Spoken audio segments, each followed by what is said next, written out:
Dust hangs in the air above the runways west of Baghdad, lit in pale orange by floodlights and burning debris. Near the perimeter, sirens cut through the night as guards press into cover positions and radios crackle with clipped instructions. A drone's engine note, thin, mechanical, unmistakable, rises and falls overhead before the impact throws a brief, sharp flash against concrete walls. In Erbil, farther north, the rhythm is different. A distant thump, then the staccato snap of air defense fire, then the long pause where everyone listens for what comes next. Across Iraq, the same locations keep returning to the center of the map.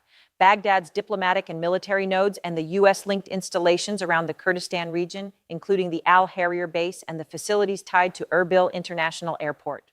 According to U.S. officials and multiple regional reports, these sites have once again become targets amid the widening U.S.-Israeli campaign against Iran and Iran's retaliatory strikes across the region. Reuters Critical Threats Project. This was not simply a strike in Iraq, it was a signal that the war's perimeter is being tested in real time.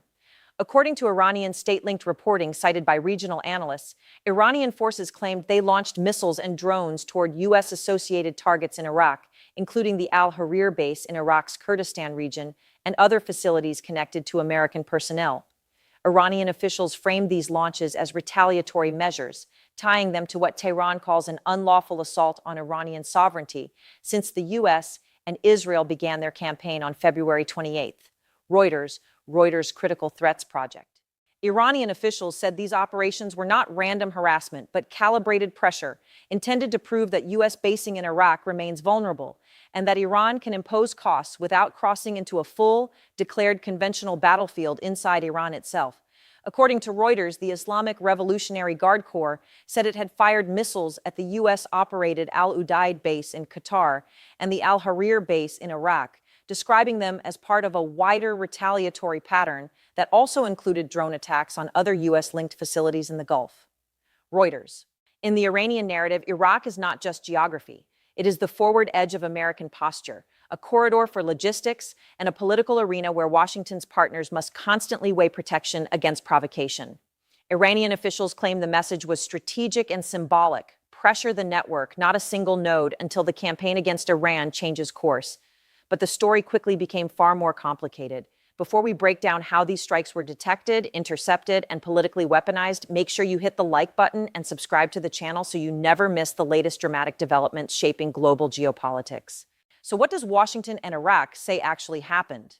According to a U.S. official and an internal State Department alert seen by Reuters, a drone struck the Baghdad Diplomatic Support Center, a major U.S. diplomatic facility next to Baghdad's airport, impacting near a guard tower. The alert ordered personnel to duck and cover, and U.S. officials said there were no injuries and everyone was accounted for. Reuters, visual reference Baghdad Diplomatic Support Center imagery. DVI. The State Department confirmed the center was targeted and pointed to Iran-backed terrorist militias, while offering no further operational detail. U.S. officials emphasized coordination with the Iraqi government on steps to protect U.S. personnel and facilities, language that signals concern not only about incoming drones, but about the persistent ability of armed factions to operate inside Iraqi airspace. Reuters FDD. This is where the mechanics matter. Small drones are difficult targets. They can fly low, blend into ground clutter on radar, and arrive with little warning. Defenders rely on layered systems, radar for detection, electronic measures to disrupt navigation, and interceptors or gun systems to physically destroy the drone before impact. The Washington Post, cited by Reuters, reported 6 drones were launched toward the Baghdad compound and 5 were shot down, underscoring how defense success can still leave a single leaker with strategic consequences. Reuters. Between these narratives lies a complex reality that analysts are still working to understand. What does this mean for the U.S. footprint in Iraq? The answer is blunt. Geography amplifies risk. The Al-Harir base and the Erbil-linked sites sit inside an air and political environment where warning time is short and attribution is contested. According to the Critical Threats Project, Iranian media claimed that Iran's Artesh separately launched drone strikes targeting a U.S. base in Erbil on March 5th, while noting that the precise target in Erbil province was unclear and that previous strikes have hit both the U.S. base at Erbil International Airport and the Al-Harir base. Critical Threats Project. Baghdad's diplomatic support center matters for a different reason. It is not just a building, it is a hub that supports U.S. diplomatic operations in a country where politics, militias, and regional intelligence services overlap. A successful strike there carries symbolic weight because it suggests the perimeter around U.S. government personnel is penetrable, even when the immediate damage is limited. Reuters. And then there is the broader pattern. According to Reuters, Iran's retaliatory strikes since February 28th have extended beyond Iraq into a regional campaign that has included missiles, drones, and damage to infrastructure, while the Pentagon has argued Iranian strike rates have fallen as U.S. forces bomb weapons inventories and target missile launchers. That framing, pressure reduced by attrition, meets Iran's counter-framing, pressure distributed across multiple countries and domains. Reuters. The message was clear: U.S. basing is not a sanctuary. What happens next, tactically and politically, is where escalation becomes measurable.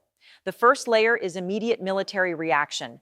According to Reuters, the Pentagon estimated approximately 140 U.S. service members have been wounded over 10 days of sustained attacks since the start of Operation Epic Fury, with 108 already returned to duty and 8 described as seriously injured, receiving the highest level of medical care.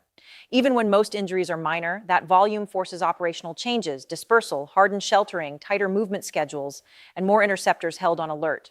Reuters PBS. The second layer is regional government response, and Iraq sits at the center of it. According to Reuters, the U.S. and Iraqi government have been in close contact on protection steps.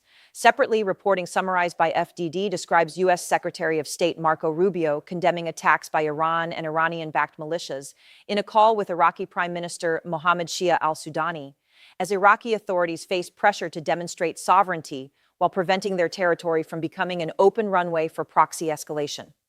Reuters FDD. The third layer is global markets and economic reaction, because conflict risk in the Gulf does not stay local. Iran's Revolutionary Guard, Reuters reported, said it would block oil shipments from the Gulf unless U.S. and Israeli attacks cease, language that feeds directly into shipping insurance premiums, freight costs, and the risk calculus around ports and choke points. Oil prices rose, shipping costs climbed, insurance expenses surged. That spike has consequences far beyond Iraq because a risk premium in the Gulf touches nearly every industrial supply chain. Reuters AP News. The fourth layer is diplomacy and international pressure, where numbers become narratives. The Long War Journal reported that regional governments described large volumes of drones and missiles targeting their territories.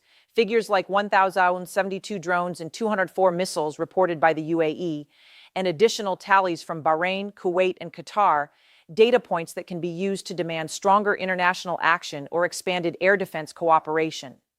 Analysts noted that even when intercept rates are high, the political effect of repeated launches is cumulative. The Long War Journal. The fifth layer is domestic U.S. politics, where sustained overseas risk collides with coalition discipline at home. According to ABC News, Tucker Carlson condemned the U.S.-Israel attack on Iran as absolutely disgusting and evil and warned it would shuffle the deck politically.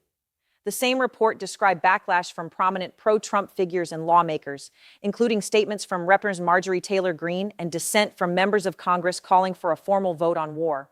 When overseas escalation continues, the political argument is no longer abstract. It becomes a debate over authority, cost, and the definition of America first in a live conflict. ABC News.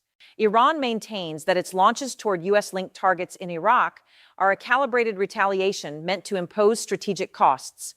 U.S. officials maintain that facilities like the Baghdad Diplomatic Support Center were targeted by Iran-backed militias, with defenses limiting casualties and immediate damage. Reuters, critical threats. Project. The unresolved tension is not only about what struck what, it is about whether the conflict is being contained or merely distributed. If Iraq remains the pressure valve, then every intercepted drone and every near miss becomes part of a larger bargaining process conducted through force, not talks. And if the Al-Harir base and Baghdad's diplomatic nodes remain recurring targets, then deterrence is no longer a single event. It is a daily contest of detection, interception, and political messaging. Reuters FDD. For now, the facts that can be confirmed sit beside claims that cannot be independently verified, and both sides have incentives to shape perception. That is why the next wave, whether it is larger, smaller, or simply different, may matter more than the last. Will this strike pattern remain an isolated episode, or is it the beginning of something far larger? Stay tuned for further updates as this situation continues to develop. And don't forget to like and subscribe so you never miss the latest dramatic geopolitical developments shaping the world.